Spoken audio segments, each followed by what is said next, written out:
ஹாய்ப்பா. Hi hi friends, எல்லாருக்கும் வணக்கம்.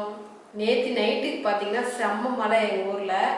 அதுவும் இடி மின்னல் வேற, பவர் கட் ஆகிடுச்சு. ஸோ ரொம்ப லேட்டாக தான் காலையில் எழுந்திரிச்சு சமைச்சோம். பவர் கட்டு இப்போ தான் வந்துச்சு, காலையிலையும் பவர் இல்லை. மழையில் நம்ம ஏரியாவுக்கு வந்து 5 நாள் இருக்கேன் இன்னும். ஆமாம், இன்னும் 5 நாள் இருக்குது. ஆனால் இவ்வளோ நாள் மழை பெஞ்சதில்ல. நேற்று நைட்டு பார்த்தீங்கன்னா இடி மின்னல் செம்மையாக, ஜன்னல்லாம் அப்படி பளிச்சுன்னு லைட் வெளிச்சம் வந்துட்டு போகுது.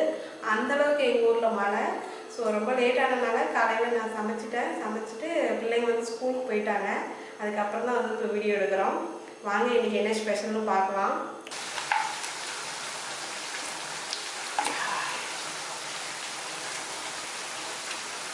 பார்க்கலாம். ஓகே, என்ன ஸ்பெஷல் இன்னைக்கு ஸ்பெஷல் பார்த்தீங்கன்னா சாப்பாடு வந்து வடித்து எடுத்து வச்சுருக்கேன். அப்படியா? இது வந்து வடித்த சாப்பாடு. சூப்பர். அப்புறம் பார்த்தீங்கன்னா இது வந்து கொழிஞ்சு பழம் சாப்பாடு செஞ்சுருக்கேன் லஞ்சுக்காக. ஜீரணத்துக்கு ரொம்ப நல்லது. கொழிஞ்சு பழம் சாப்பாடுக்காக எடுத்து வச்சுருக்கோம். சூப்பர், நானும் சாப்பிட்ருக்கேன். அப்புறம் பார்த்தீங்கன்னா நான் வந்து முள்ளங்கி பொரியல் செஞ்சுருக்கேன். வாங்க பார்க்கலாம்.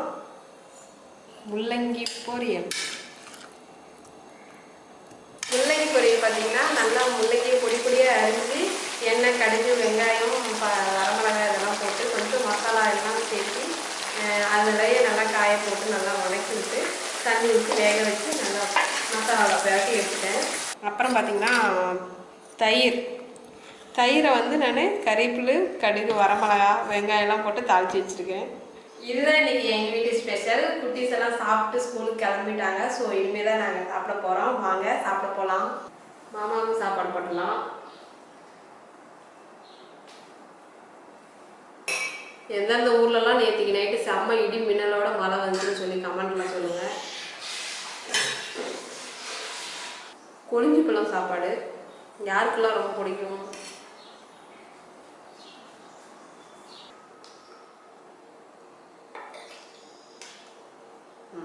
கொழிஞ்சு பழம் சாதம் பார்க்க லெமன் சாப்பாடு மாதிரியே இருக்குது.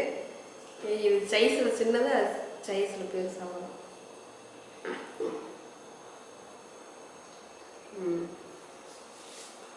சூப்பராக இருக்குது.